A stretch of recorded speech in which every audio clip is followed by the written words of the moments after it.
With much of the foundational work done in the previous videos, the basic data structures, the basic game loop, the basic input, and a basic video renderer, things are starting to pick up as we're finally getting to the more gamey type objects.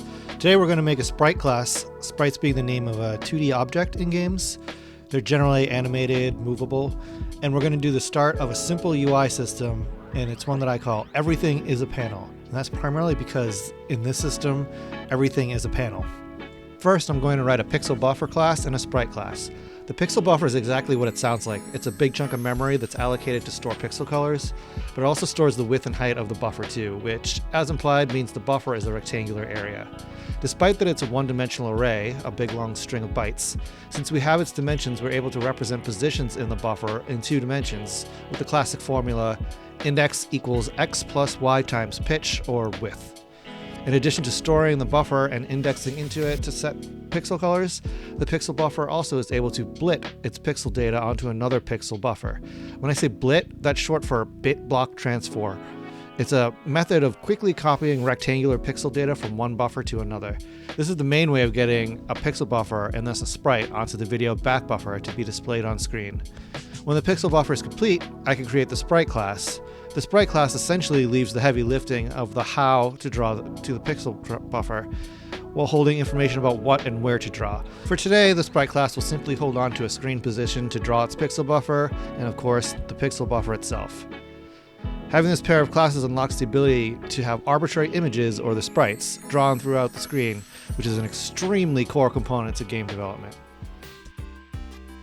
As I'm getting started, I wanted to point out there was a small update to Bound that I'll post on the GitHub. It lets you name the class independent of the file names, which is far more useful than what it was doing before. The pixel buffer is set up with its width and height, a far pointer for the buffer memory itself. Now, if you recall from episode 2, far memory lets me access more memory addresses and more memory through the segment offset paradigm, as opposed to the limited to 64K NAIR memory. The final member is owns buffer. If this is true, PixelBuffer is allowed to resize, free on destruct, anything it wants to do with the memory. Well, if it doesn't own it, all it can do is write to it and read from it. This is so I can do things like wrap the back buffer in a pixel buffer without having to worry about the pixel buffer messing around with its allocations. PixelBuffer's resize function is pretty standard fare now, with having written similar things for both the string and the vector classes. But one thing to point out here is that after the bounce checking, if both the old and new buffer are the same width, then we can just copy the whole block of memory wholesale. Otherwise, we have to copy line by line. GetPixel and PlotPixel are virtually the same thing. Using that index equation we went over in class, I either return what's there or I simply set what's there. It's simple, done. The blitz here aren't really true memory copy blitz because I'm checking for transparency when it's enabled. One optimization here though could have been to write these 2 loops twice, one without transparency and one with, and then in the non-transparent one we could do mem copies just like the resize does. Also, in writing blitz, you got to be careful about the various positioning and sizing between both buffers to make sure you don't overrun and you copy the correct data. And I should not be comparing DX against DH here either. I catch that way later. Way later. Sprite class has no surprises, just the buffer and the position and a bunch of mutators and accessors. I did decide to go with blit and not draw for what sprites do. It reinforces that it's a pixel buffer operation it's doing, but also that sprites copy chunks of memory to be displayed. Okay, now that the sprites and pixel buffers are ready to go, I can move on to the UI work. The UI needs those sprites in order to draw the panels, so now I have everything ready.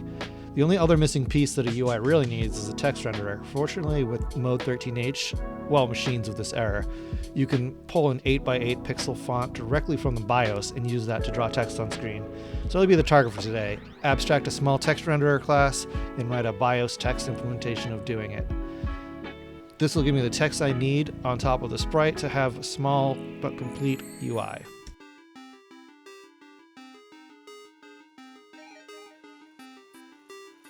VGText has a simple interface, requiring that its children define the size of the character cells, as well as their own drawChar function. Draw itself will simply call the draw character in a string-like line, but being separate like this means it's easier to add support for things like word wrap later if desired, but also its shared implementation. VG BIOS text first needs to retrieve the BIOS font through a software request. In Borland C++, this is what the API looks like as opposed to the raw ASM.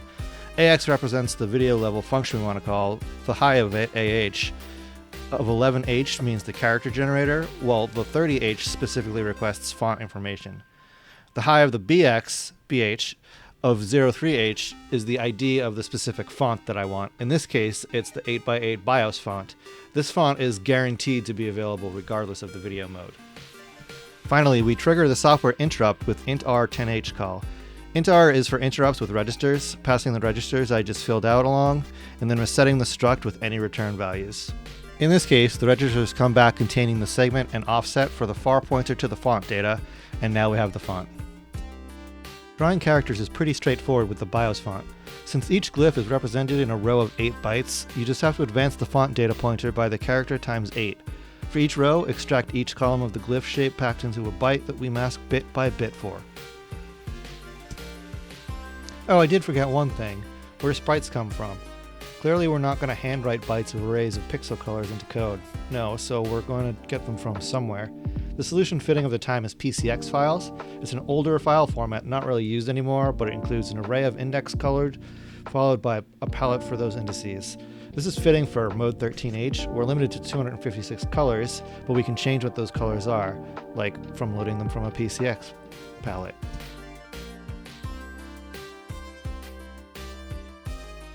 PCX loading is actually pretty simple. After opening the file, first read the header, the first byte of which has an identifier value that basically says, yes, this is a PCX file. After that, you pull the width and height values out of the header, which is from the min-max values for the X and Y, and then we have everything that we need to actually allocate a pixel buffer at this point. One thing that PCX does is sometimes say with RLE, or run length encoding. When reading for color indices, we check for specific byte, which, if we have, means we have a color and a count coming up to read. This is just so if you have a run of the same pixel color all on the same row, it doesn't write a byte for each pixel, but rather just a byte for the count and a byte for the pixel. The final bit of work is to load the aforementioned palette, which lives in the last 768 bytes of the PCX file. That's 1 byte per channel for 256 colors. So kind of like the file editor, we have another marker byte in front of the palette to confirm that it is in fact the palette, and then we can simply just read in the swath of colors. I actually did something lazy and dumb here, and I just left the palette hanging out after allocating it, since the PixelBuffers don't store palettes yet and we haven't got a palette manager or anything like that. But that'll be a nice modification for the future. For now, I'm just going to leave that nice little memory leak there.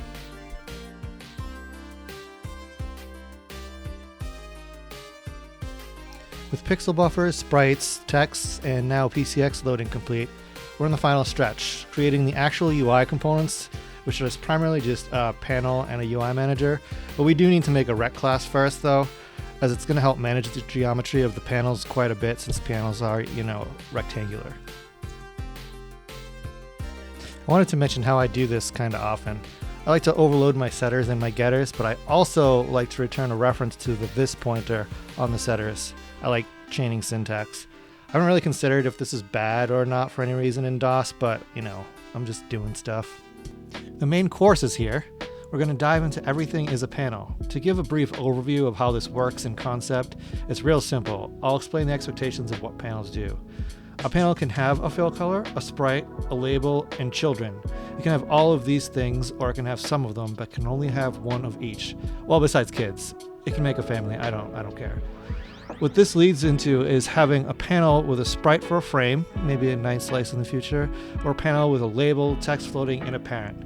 To give you an example, I'll start out with a parent. The panel is not going to do anything except hold children, and it's called a root panel in the UI system. Next, we'll create another panel, giving this one a welcome label. Finally, one more, some content for this panel tree, a smiling PCX sprite because I didn't have the inspiration to draw anything new. The parent calls add child on text panel, and now the panel has a little welcome title. And now add title on the sprite panel, and we've got ourselves a full panel example, or maybe a movie poster for the next one of those smile movies, I don't know.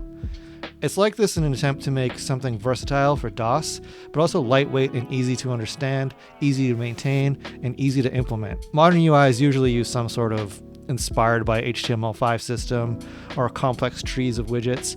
We've just got some simple rules. Everything is a panel, and a panel can have one of each of its potential properties. Except kids. I told you, have tons of kids, I don't care.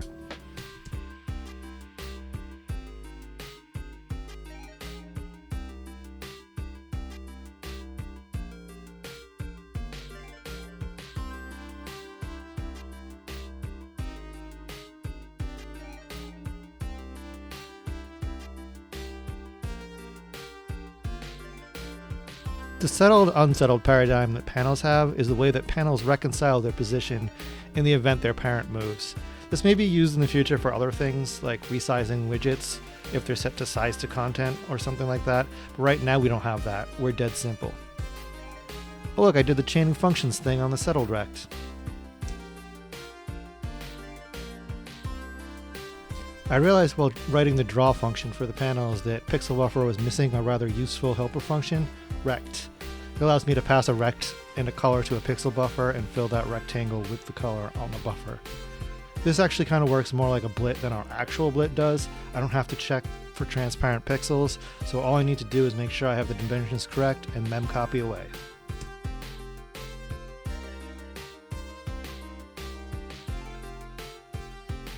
The UI component, despite being a rather major component, does very little right now in its youth.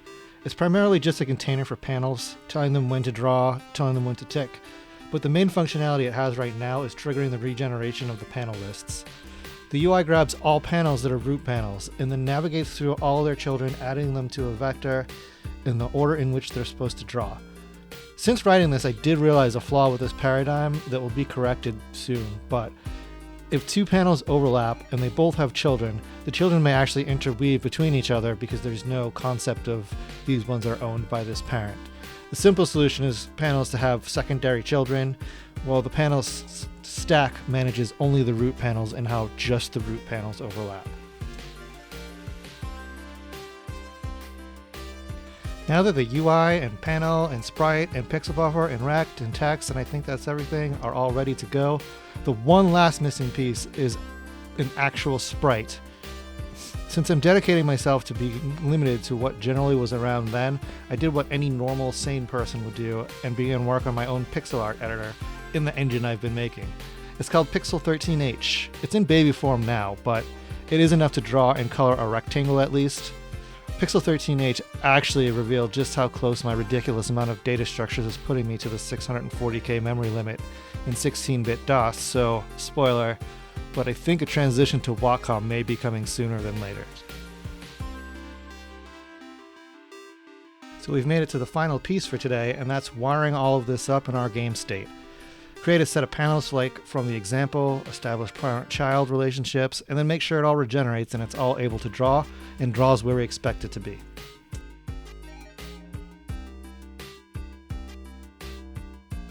I did have some subtle bugs I had to fight to get this going, and I did cut out a bunch of it in respect of time, but also it just wouldn't be fun to watch my rising blood pressure from the other side of the machine.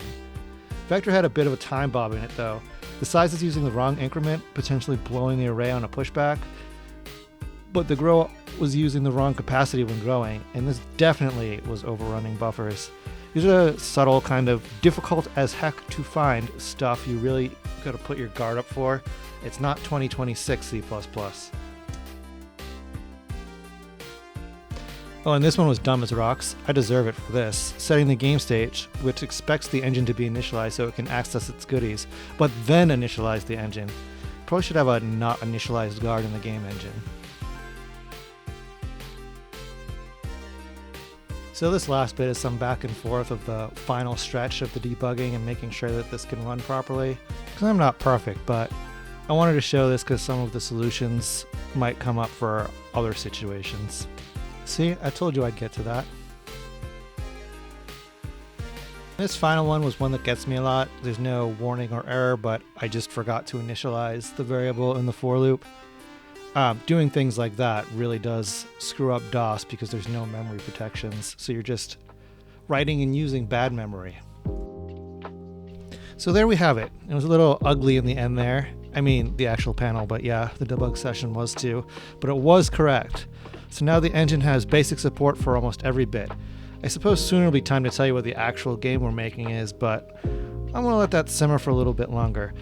I do plan on trying to do some live streams and stream some DOS favorites, but if you're watching long enough to hear this, then you're also going to know the games I pick are hints for what the game I'm making is going to be. Anyway, thank you so much for watching, and please don't forget to like, and if you're feeling zesty, also subscribe. In the next video, I plan on taking some of these basic systems we've written so far and turning them into advanced systems, most likely revisiting input and hardening the UI, but we'll see. I wanted to release a new episode weekly, but that's looking unlikely to happen. As a new video maker man, I've learned that, oh boy, this is time consuming to edit. Anyway, enough about me. What do you think of me? All right, love you, bye.